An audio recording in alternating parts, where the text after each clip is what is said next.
लंबे समय के द्वंद्व के बाद पहली बार ये हो रहा है कि चौटाला परिवार की तलखियां कुछ कम होती हुई नजर आ रही हैं।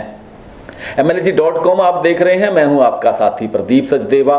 हम आपसे ये बात इसलिए कह रहे हैं क्योंकि पिछले कई दिनों से ऐसे इशारे आ रहे हैं, ऐसे आभास मिल रहे हैं जिससे पता लगता है कि अब जो अदावत थी, जो द्वंद्व था, जो आपस में जो रस्साकशी थी, वो पारिवारिक स्तर पर ही कहें वो कुछ कम होती हुई नजर आई है। हालांकि राजनीतिक तौर पर ये रस्साकशी वैसी की वैसी अभी तक बनी हुई है, लेकिन इससे जो संभावना बनी है वो बहुत बड़ी राजनीतिक संभावनाओं को जन्म देती है। लेकिन उससे पहले हम आपको ये बताना चाहते हैं कि इससे पहले क्या क्या हुआ है। 2.5 साल हुए हैं जननायक जनता पार्टी के गठन को। दिसंबर 2018 में इसका गठन किया गया था। इंडियन नेशनल लोकदल में फूट हुई थी, टूट हुई थी, उसके बाद इस पार्टी ने जन्म लिया था। उसके बाद विधानसभा चुनाव में गए जहां पर बहुत सफलता मिली। 10 सीटें जननायक जनता पार्टी को मिली थी और इंडियन नेशनल लोकदल को केवल 1 सीट मिली थी। और उस समय के बाद लगातार तलखी बढ़ती जा रही थी। ऐसी ऐसी बातें एक दूसरे के बारे में कही गई थी जो आमतौर पर राजनीतिक स्तर पर भी नहीं कही जाती और पारिवारिक मामले में तो बिल्कुल नहीं कही जाती हैं।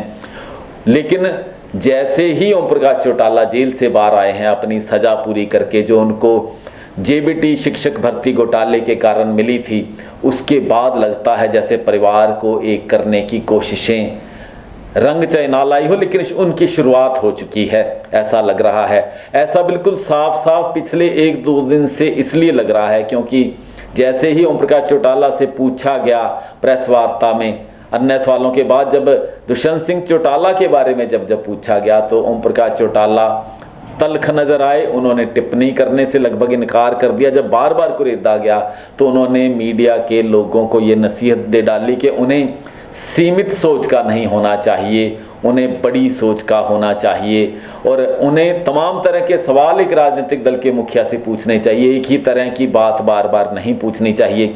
यानी ओम प्रकाश चौटाला टालना चाहते थे उन सवालों को और कोई ऐसी टिप्पणी वो दुष्यंत सिंह चौटाला पर खास तौर पर नहीं करना चाहते थे, जो फिलहाल डिप्टी CM हैं हरियाणा सरकार में। दूसरी तरफ दुष्यंत सिंह चौटाला से जब पूछा गया कि एक बहुत बड़ा कार्यक्रम कर रहे हैं ओम प्रकाश चौटाला, इंडियन नेशनल लोकदल के सुप्रीमो, पहले वो देश भर में घूमने जा रहे हैं, बड़े बड़े नेताओं से मिलने जा रहे हैं, तीसरे मोर्चे की कवायद उन्होंने शुरू कर रखी है और उसके बाद वो हरियाणा में 25 सितंबर जब चौधरी देवीलाल की जयंती होगी एक बहुत बड़ी रैली करने वाले हैं और उस रैली में वो नेता, राष्ट्रीय स्तर के नेता शामिल होने वाले हैं। तो दुष्यंत सिंह चौटाला का कहना था कि एक राजनीतिक पार्टी अगर कोई कार्यक्रम करती है तो उस पर वो टिप्पणी क्यों करेंगे, और जब चौधरी देवीलाल के बारे में कार्यक्रम हो रहा हो तो वो तो सभी राजनीतिक पार्टियों को करना चाहिए। ऐसा कहते हुए एक तरह से वो भी टाल गए, वो भी कोई टिप्पणी करने से बचते हुए नजर आए।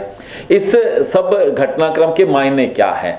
ये जो दोनों तरफ से जो शीत युद्ध का जैसे ठहराव की बात नजर आ रही है सीधा सीधा, इसके मायने क्या है? इसके मायने कयास इसके बारे में लगने शुरू हो गए हैं। लोग ये कहने लगे हैं कि कहीं ना कहीं ये पारिवारिक तौर पर पहले एक होगा और उसके बाद राजनीतिक तौर पर भी एक हो सकता है। हालांकि इसमें जो सबसे बड़ी दुविधा है वो ये है कि जननायक जनता पार्टी सरकार का हिस्सा है और किसान आंदोलन का सबसे बड़े विरोध का केंद्र भी जननायक जनता पार्टी और डिप्टी CM दुष्यंत सिंह चौटाला बने हुए हैं, क्योंकि किसानों के वो नेता रहे हैं और किसानों के नेता होने के कारण ही उन्हें इतना बहुमत जो 10 सीटों का मिला था हरियाणा में मिला था। इस करके विरोध भी उनका ही सबसे ज़्यादा हो रहा है। हालांकि भारतीय जनता पार्टी का भी विरोध हो रहा है, लेकिन जब एकीकरण की कोई बात आएगी तो सबसे बड़ी अड़चन यही आने वाली है। और अगर कोई एकीकरण होता है, हालांकि ये सब हवा में बातें हैं, अभी तो गलियारों में, सत्ता के गलियारों में ये बातें चल रही हैं, इनको धरातल पर कैसे किस रूप में ये प्रकट होंगी अभी कुछ नहीं कहा जा सकता है। लेकिन अगर ऐसा होता है तो सबसे बड़ा खतरा भारतीय जनता पार्टी के लिए पैदा होने वाला है, क्योंकि जो किसान राजनीति है हरियाणा की वो पूरी तरह से राजनीति को बहुत बड़े स्तर पर प्रभावित करती है। और अगर ये एका हो जाता है तो सबसे बड़ा खतरा भारतीय जनता पार्टी के लिए हो सकता है, क्योंकि पूरे देश भर में जिस तरह से भारतीय जनता पार्टी का विरोध हो रहा है किसानों के आंदोलन के चलते हुए और 3 कृषि कानूनों को लागू करने के कारण, उससे हर पार्टी उनसे दूरी बनाकर रखना चाहती है। पंजाब की बात करें, राजस्थान की बात करें, हरियाणा की बात करें तो यहाँ पर भारतीय जनता पार्टी को समस्याओं का जैसे एक अंबार उनके सामने लग गया है। और अगर ये होता है, जननायक जनता पार्टी की निकटता और बढ़ती है इनेलो के साथ, या ये कहें कि चौटाला परिवार का एकीकरण होता है, तो बहुत बड़ी समस्या हरियाणा सरकार के लिए हो सकती है, जो भारतीय जनता पार्टी और जेजेपी की सरकार है। देखना होगा किस रूप में ये चीज़ें धरातल पर आती हैं, ये होता भी है, कैसे होता है, क्या होता है। जो भी होगा हम आपको बताते रहेंगे, जो भी घटनाएं होंगी उनका एनालिसिस लेकर हम आपके सामने आते रहेंगे। आप जुड़े रहिए हमारे साथ। इस चैनल को आप सब्सक्राइब करके जाइए, लाइक कीजिए हमें फेसबुक पर और ट्विटर पर भी फॉलो कर सकते हैं। बहुत बहुत शुक्रिया आपका, धन्यवाद। जय हिंद साथियों।